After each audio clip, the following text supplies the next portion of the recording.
सबसे पहले अमिताभ जी मैं आपका रुख करूंगी, क्योंकि वैज्ञानिक नजरिए से इसको समझना बेहद जरूरी है। पिछले सूर्य ग्रहण जो आपने अब तक देखे हैं और इस सूर्य ग्रहण में क्या अंतर आप हमारे दर्शकों को समझाएंगे? देखिए, बहुत सारे सूर्य ग्रहण मैंने देखे हैं और मुझे याद है कि बचपन में मैं जब मेरे ख्याल से पांचवी छठवीं में पढ़ता था, सातवीं में, तो जब ग्रहण लगा तो मैं, मेरे पिताजी और मेरे पिताजी की बुआ, ये हम तीन ही लोग ग्रहण को देख रहे थे। बुआ ने मुझे बहुत इंटरेस्टिंग तरीके से उंगलियों के बीच में छोटा सा छेद बना के एक पिनोल प्रोजेक्टर बनाना सिखाया और कैसे उसकी इमेज अर्थ पे बनती है, उसमें हमको एक्लिप्स होता हुआ दिखता है। वहां से हम पहुंचे हैं करीब 80s में आके, फिर एक हम लोगों ने इतना अंधविश्वास बढ़ गया और दुर्भाग्य की बात है उस समय की सरकार भी अंधविश्वास को बढ़ाने में लगी हुई थी और दूरदर्शन पे फिल्म चला दी जाती थी एक्लिप्स के टाइम पर।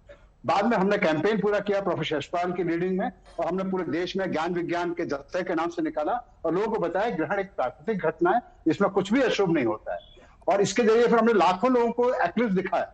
लेकिन आज फिर ऐसा अजीब लग रहा है मुझे सुन के कि लोगों को कहा जा रहा है कि घर से बाहर न निकले।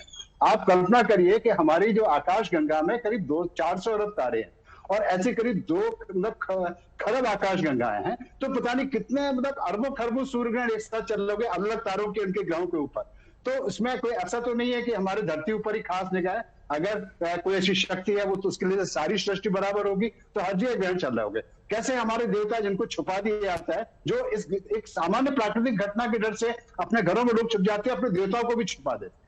ये बहुत दुर्भाग्यपूर्ण स्थिति। स्वामी चिदानंद जी इसका जवाब देंगे। स्वामी चिदानंद जी, ये बताइए कि अगर धर्म और आस्था को इससे ना जोड़कर देखा जाए, वैज्ञान के नजरिए से इसे देखा जाए, तो फिर लाखों लोग नदियों में डुबकी लगाने, हवन पूजन करने में क्यों लगे रहते हैं? क्या वजह है इसकी? देखिए, आप ये बात रखिए कि हमारे यहाँ जो सबसे ज्यादा जोर दिया जाता है वो साधना पे दिया जाता है, वो आस्था पे जाता है। ये आस्था का भी विषय है और विज्ञान का भी। और साधना बल से मनोबल कई गुना होता है और मनोबल से आत्मबल जो होता है वो उससे भी असंख्य गुना होता है। ये जो अवसर हैं ये अपनी साधना बल को, अपने मनोबल को, अपने आत्मबल को बढ़ाने के लिए अद्भुत अवसर प्रदान करते हैं।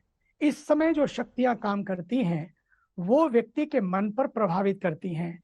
तो जब व्यक्ति का मन प्रभावित होता है तो सब कुछ प्रभावित हो जाता है।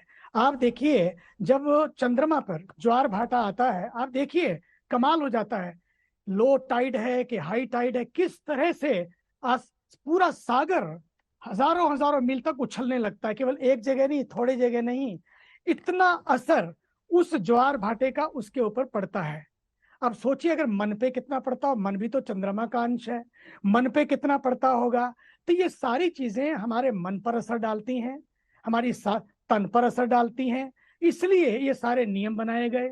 और आप ये देखिए दूसरी बात कि कितना बड़ा विज्ञान है कि उस समय, आज तो विज्ञान बता रहा है लेकिन हमारे ऋषि मुनियों ने उस समय में कितनी चीजों की गणना की, इतनी परफेक्ट गणना की कि इतने बजकर इतने मिनट तक। आज विज्ञान कह रहा है, कल वहां आस्था कह रही थी। आस्था और विज्ञान के इस संगम में जो सबसे बड़ा सार है इस समय में, सारे तर्क वितर्क को पीछे रखते हुए केवल एक ही काम है, ऐसे समय में अपने मन को शांत करने का, अपने मन को एकाग्र करने का, अपने मन को, अपनी शक्तियों को पहचानने का ये सबसे बड़ा अवसर है। इसलिए हमारे यहाँ आपने देखा, अभी आपने दिखाया, कोई भजन कीर्तन कर रहा है, कोई ध्यान कर रहा है, कोई साधना कर रहा है, कोई जप कर रहा है, क्योंकि ऐसे समय में मन को एकाग्र करके जब आप ध्यान करके बैठते हैं तो इसकी शक्ति कई गुना बढ़ जाती है। आप कमाल की बात देखिए, सूर्य इतना विशाल है, इतना विशाल है, लेकिन उसमें चंद्रमा की छाया पड़ते ही सूर्य की किरणें भी कई थोड़ी देर तक धरती पर ठीक से नहीं पहुंच पाती हैं।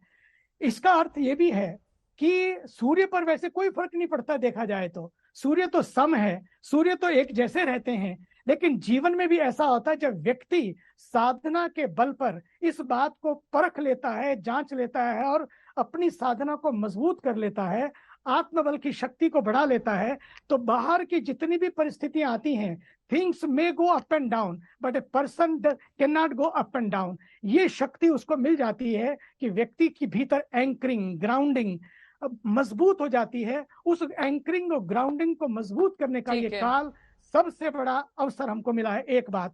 दूसरी बात, अब इतना बड़ा सूर्य, लेकिन उसके जीवन में भी इस तरह की परिस्थितियां आती हैं, सूर्य भगवान के जीवन में भी। लेकिन हम सबके जब जीवन में आती है तो थोड़ी सी छाया कष्टों की आती है, थोड़े से अवरोध आते हैं तो हम हिल जाते हैं, हम शैटर्ड हो जाते हैं, हम ब्रोकन हो जाते हैं।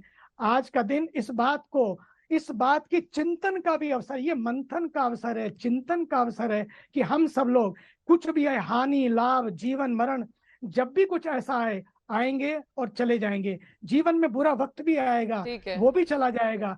कुछ वक्त बुरा हो सकता है लेकिन जीवन कदापि बुरा नहीं है। इसलिए हिम्मत ना हारें, और उस हिम्मत ना हारने के लिए, उस हिम्मत को रखने के लिए ये अवसर एक अंतिम एक अवसर, ये गोल्डन चांस है, स्वर्णिम चांस है, जिसमें हम बैठकर ध्यान करें, जप करें,